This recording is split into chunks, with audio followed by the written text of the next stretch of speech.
Li kieku l-qtil f'Ħalfar jirriżulta li kien wieħed motivat mir-razziżmu, allura verament dan ikun każ xokkanti. Iddikjara dan Emanuel Ċappara mill-Kummissjoni tal-Immigranti li kien il-mistieden tal-programm NetLife tal-ħamis. Filwaqt li ddikjara li għalissa wieħed ma jistax jasal għal konklużjoni dwar min wettaq dan l-attakk u għaliex, Ċappara ddikjara li kieku dan kien każ ta' mibeda razzjali, allura s-sitwazzjoni tkun aktar minn xokkanti. Li huwa viljak żgur għax dan coward. Illi qabad u ovvjament spara minn dak li nafu issa. U dawn ovvjament huma affarijiet li huma korroħ ħafna f'pajjiżna.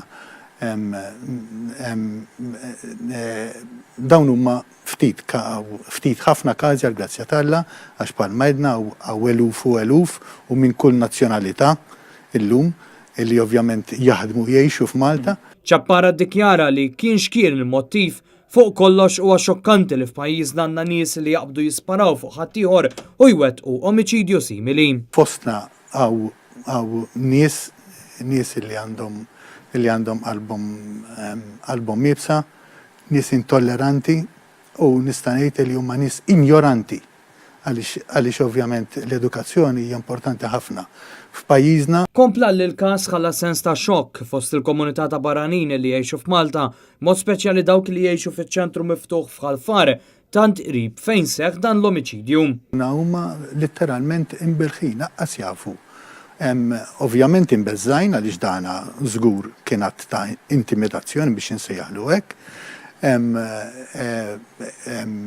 Immaterjali mill-mottiv, però iva, dawn huma nies li biżżejjed għandhom ġurnata wara l-oħra jippruvaw jaraw kif sejrin jgħadduha u kif se jlaħqu għaliex ovvjament minnhom anke għandhom familji.